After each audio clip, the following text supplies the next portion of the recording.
Alors le titre est un peu resserré, mais en fait je vais me servir de Baucher comme prétexte pour vous parler un petit peu du spectacle équestre au 19e et son évolution. Alors mesdames, messieurs, pour commencer, je voulais dire que je suis très honoré, très sincèrement très honoré d'être invité par la Fédération française d'équitation à m'exprimer devant vous aujourd'hui.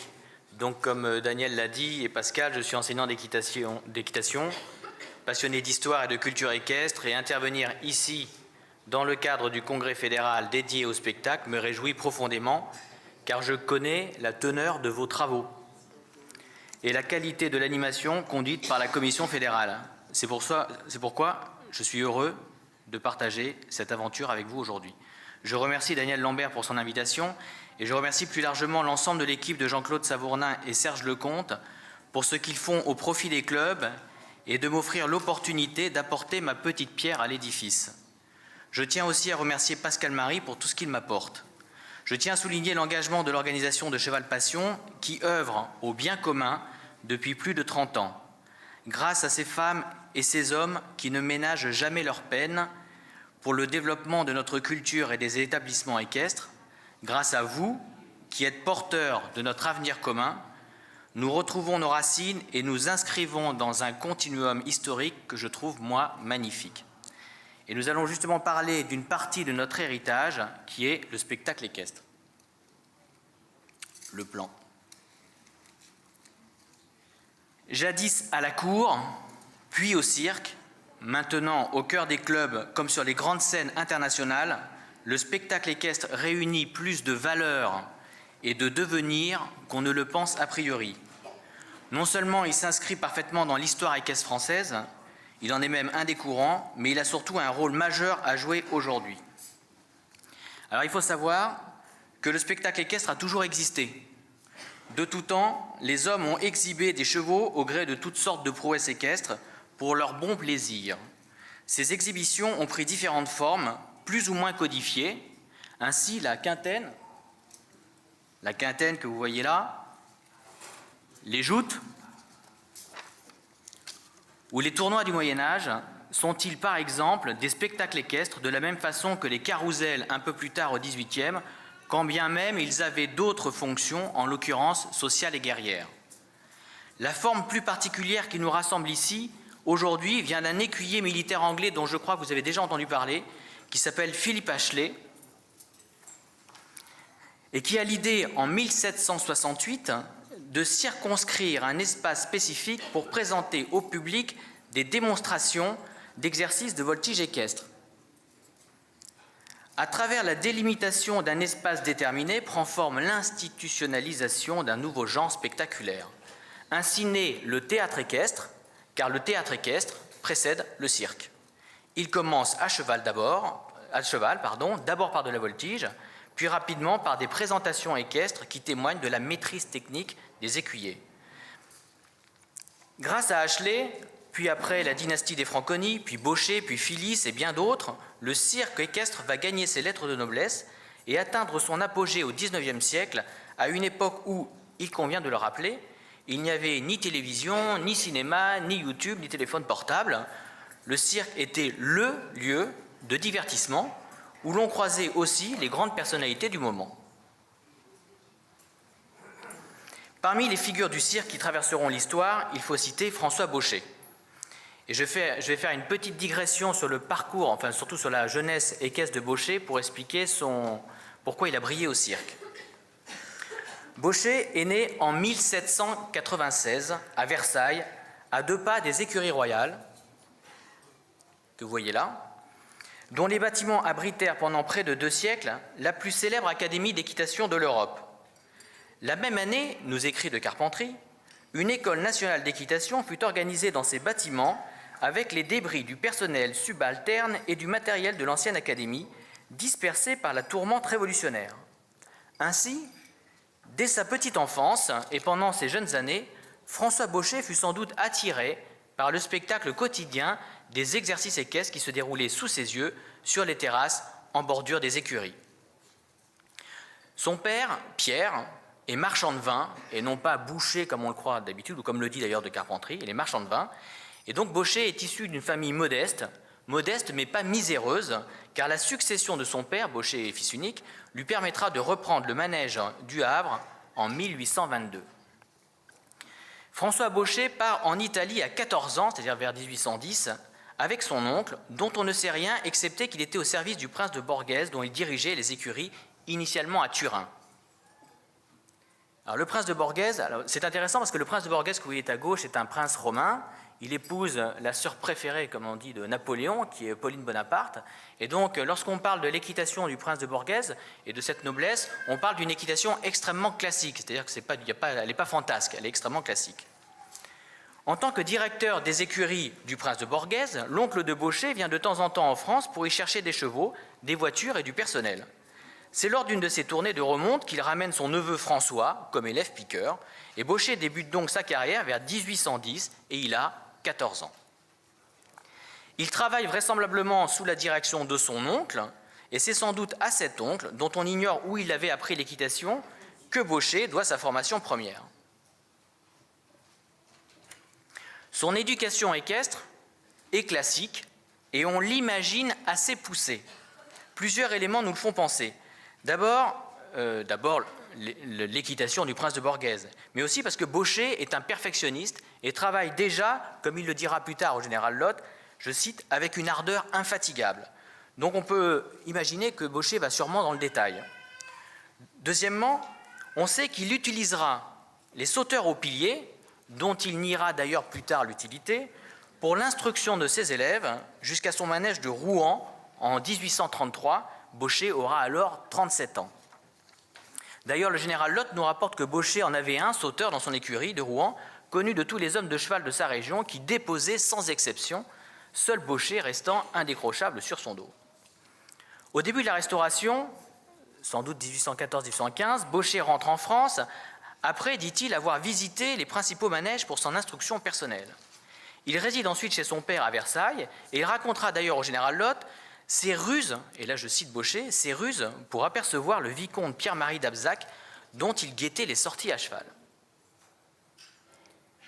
Et alors ce détail est intéressant, car lorsqu'on parle des d'Abzac, dont vous en avez des deux frères, il y avait deux frères d'Abzac, on évoque des écuyers dans la plus pure tradition de l'école de Versailles, donc c'est l'équitation ancienne dont Baucher reniera les principes, et un sommet d'élégance et de finesse. On peut donc imaginer qu'entre 1814, 1815, 1816, Baucher a entre 18 et 20 ans, il n'est pas forcément hostile à cette équitation classique. Baucher entre au service des écuries du duc de Berry, puis vers 1820, il sera écuyer au Havre, dans le manège tenu par M. de Châtillon, auquel il succédera comme directeur propriétaire.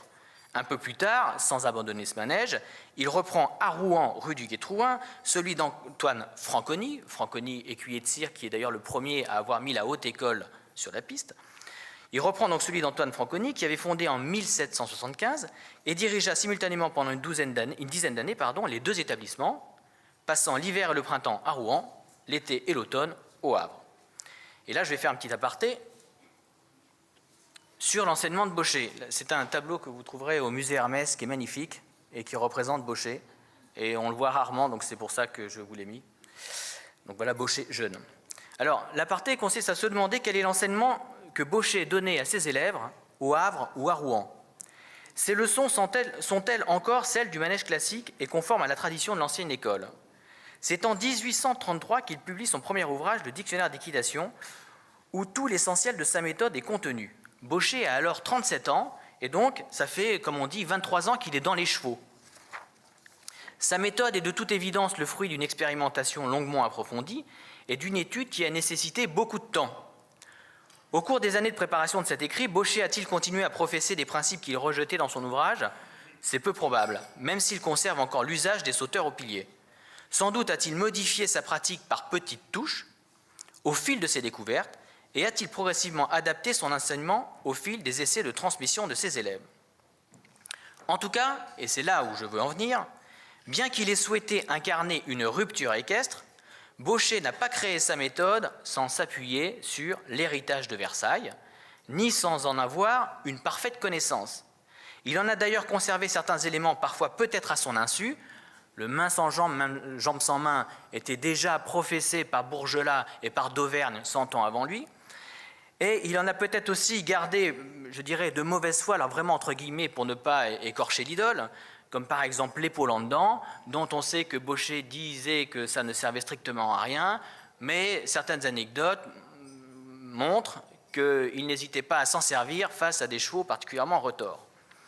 En tout cas, il n'a pas pu s'en soustraire, et ce qu'il faut souligner, c'est que sa maîtrise technique est absolue.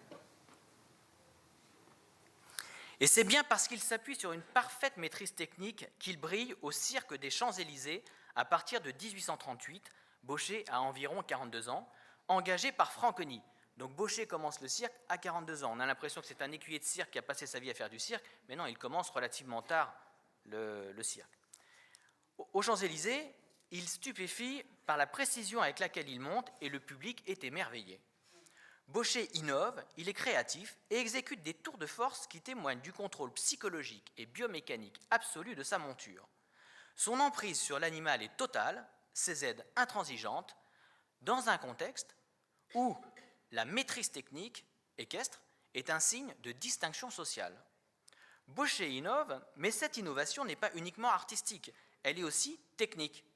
Elle s'appuie en premier lieu sur l'invention d'un équilibre horizontal, un équilibre du cheval horizontal, qui tranche par rapport à l'équilibre des anciens qui était un équilibre sur les hanches, et sur lequel Baucher va présenter ses airs nouveaux. Ces airs, exécutés par les célèbres partisans capitaines Neptune et Buridan, par exemple, et là vous voyez que Partisan, qui est à droite, a un équilibre horizontal. Cet équilibre, c'est Baucher qui l'invente, et c'est un équilibre d'ailleurs qu'on retrouve dans la compétition aujourd'hui, et c'est à partir de cet équilibre qu'il peut évidemment mettre des airs qui s'enchaînent. Ce capitaine qui est en haut à gauche a un équilibre plus rassemblé, plus en lien avec l'ancienne école. Mais un équilibre comme ça ne permet pas d'enchaîner les mouvements. Et là, c'est là où Baucher est génial. Donc les airs contribueront à son succès et susciteront l'admiration du public autant que celle de Lotte, du général Lotte, qui, dans un premier temps, alors jeune lieutenant, estimera leur présentation, je cite, irréprochable de justesse et leur valeur artistique, je cite encore, éblouissante. Alors l'appréciation de ces mouvements était dithyrambique au départ, mais il faut savoir qu'après, eh bien, ce sera beaucoup plus nuancé, à la fois chez Lotte ou de Carpentry. Il exécute, alors évidemment c'est pas Baucher, hein, il exécute des jambettes, des trot en extension soutenue ou espagnole, des arrêts du galop sur l'éperon, des passages ou piaffés en arrière, des galops en arrière, des pirouettes au galop sur 3 jambes, des reculés avec arrêt à chaque foulée, avec une jambe horizontale, des piaffés avec arrêt sur 3 jambes, etc. Et on peut ajouter le changement de pied au temps, même si, contrairement à ce que l'on énonce parfois, Baucher n'en est pas l'inventeur. Dans son livre Le Nouveau Newcastle, donc de 1744, Claude Bourgelat, bien antérieur à Baucher, déplore le cas où, je cite, un cheval au grand galop change de côté à chaque temps et critique cette action de l'amble dans la vitesse de la course. Donc on peut penser que cette forme de galop était tout à fait connue des anciens, mais comme un défaut. Le mérite de Baucher aura été de l'obtenir sur commande et d'en faire un air de spectacle. Le cirque, issu du théâtre équestre, disparaît sous sa forme première avec l'avènement de l'automobile. Seuls resteront les cirques que l'on qualifie aujourd'hui de traditionnels, avec une part équestre plus ou moins grande.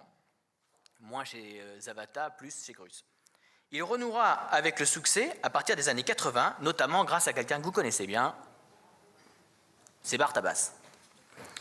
Avec son premier spectacle Cabaret en 84, qui le révèle au public, Bartabas invente un genre qu'il baptise le théâtre équestre. C'est rigolo qu'il baptise le théâtre équestre un nouveau genre, alors que le théâtre équestre était l'origine, et qui conjugue art équestre, musique, danse et comédie.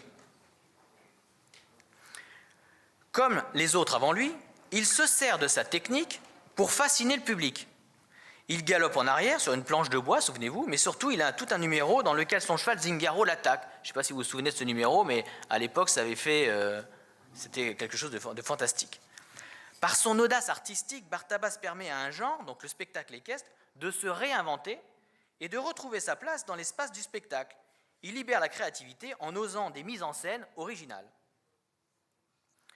Ainsi, Chimère en 94 avec sa flaque d'eau, Eclipse en 97 avec son jeu d'ombre-lumière blanc-noir, noir-blanc, Longta en 2003 et le mélange des cultures, notamment les moines tibétains, et Bartabas, il faut le dire, suscitera de nombreuses vocations.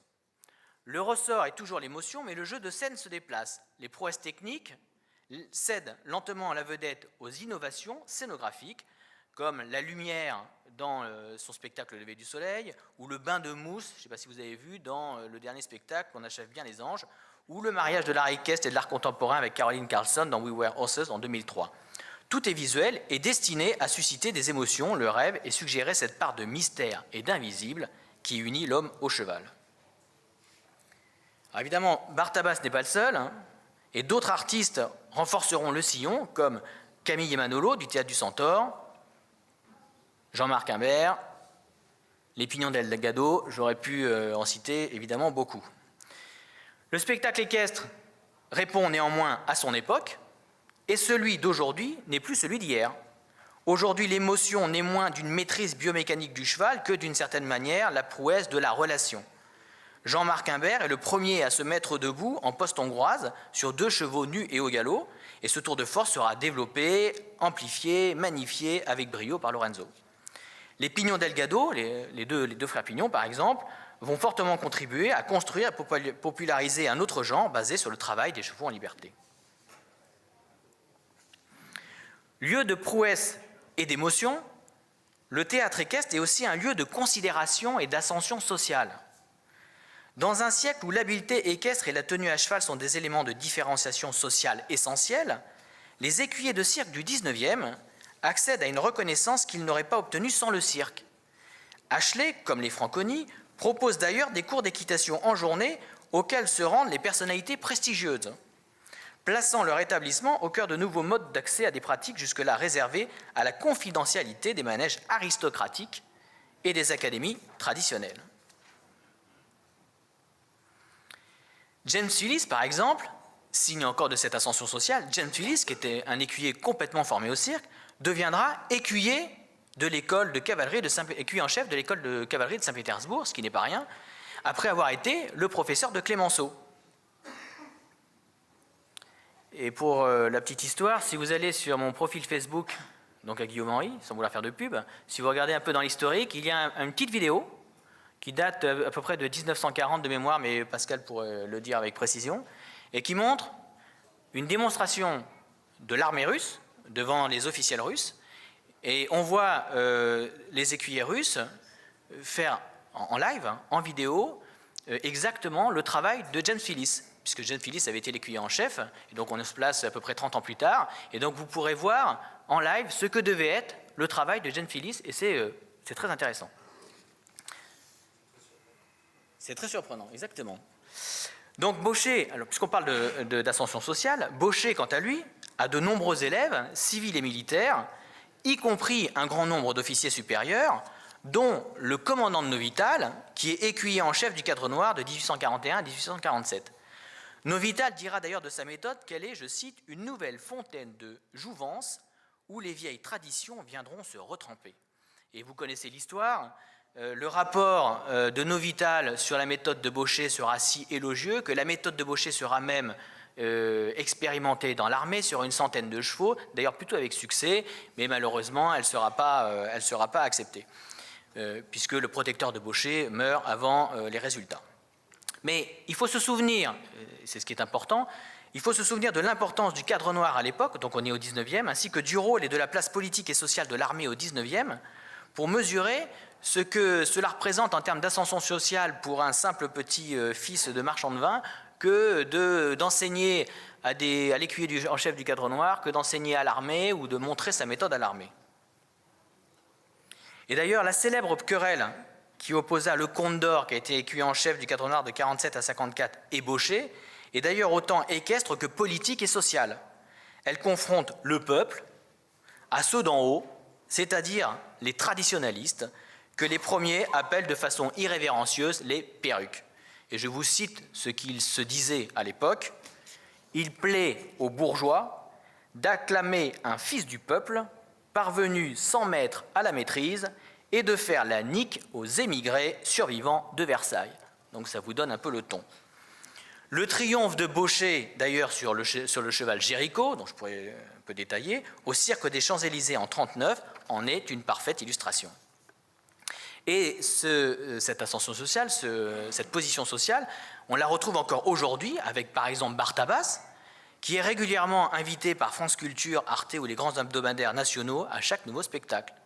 Et s'il faut reconnaître que Bartabas fait figure un peu d'exception parmi les artistes écuyers, c'est, à mon avis, moins le théâtre équestre qui est en jeu que la capacité des artistes eux-mêmes à être, je dirais, des hommes du monde et appréciés des journalistes. Si le spectacle équestre consiste d'abord à de la voltige, et elle le restera longtemps, il va évoluer en fonction des influences de chaque époque.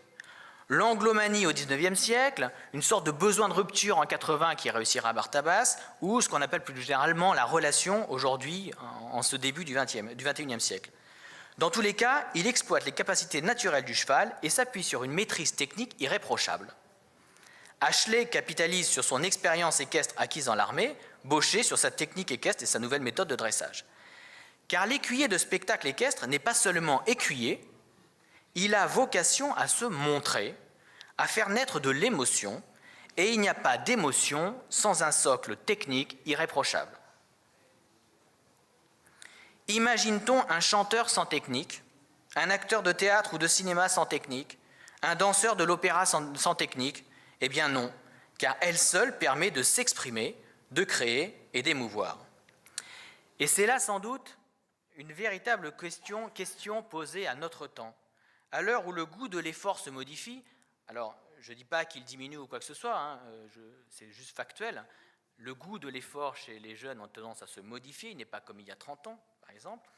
À l'heure où le goût de l'effort se modifie, cela vous pose à vous, qui donc êtes enseignants, un réel défi. Non seulement celui de trouver les innovations pédagogiques capables de capter le public que vous n'avez pas, ou celui que l'enseignement standardisé traditionnel de l'équitation ne motive pas, mais aussi de fidéliser ce public autour de ce projet en lui donnant l'envie de persévérer dans l'apprentissage d'un art qui, comme tous les arts, nécessite du temps pour accéder à sa pleine mesure. Heureusement, le spectacle équestre possède des atouts uniques. Parmi eux, il est fondamental de rappeler qu'il est un véritable espace de liberté et qu'on n'en a plus beaucoup dans notre société quand même. C'est un lieu d'expression, à l'instar d'ailleurs du théâtre traditionnel ou du chant par exemple, où la création est centrale, où l'innovation est permise et où chacun peut s'essayer à toutes les audaces. Or, c'est bien la liberté, l'expression et la créativité qui permettent à tout être humain de grandir, de mûrir et de s'épanouir.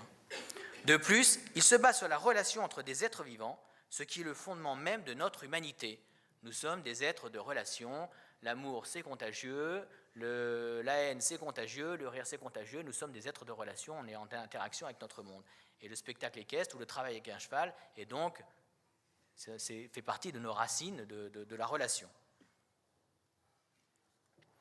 Pour terminer, je voudrais souligner que ce n'est pas un hasard si c'est justement en France que le spectacle équestre renaît et retrouve ses lettres de noblesse.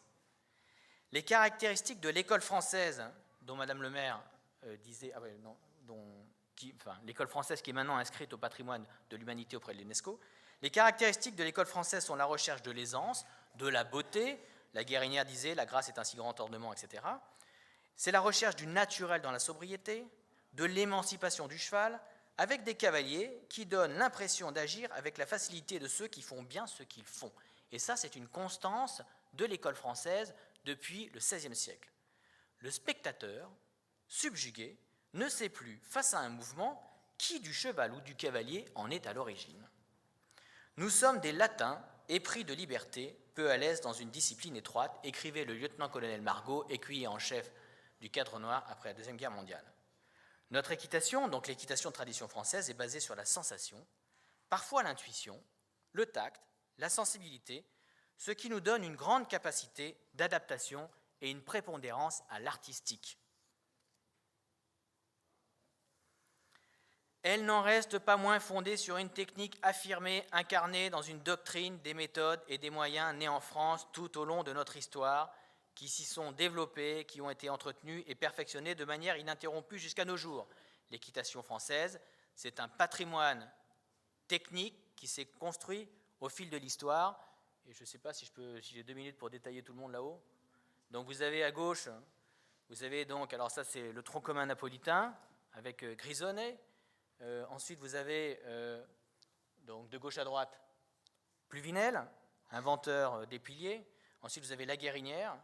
Vous avez Nestier, avant-dernier à droite, Louis Cazot de Nestier qui monte le Florido. Alors c'est souvent ce personnage qu'on appelait le grand silencieux incarne l'équitation française. Et on pense à tort que l'équitation française de cours était une équitation sans impulsion très rétrécie. Alors c'est vrai qu'elle était rétrécie, mais il faut savoir par exemple que Cazot de Nestier était celui qui éduquait les chevaux de chasse du roi. Donc en fait, on peut penser qu'avec tous ces chevaux, y compris le Florido, eh bien, il savait galoper en extérieur. Tout à droite, vous avez une litho du colonel Margot qui représente le commandant Rousselet, qui a été un des grands maîtres,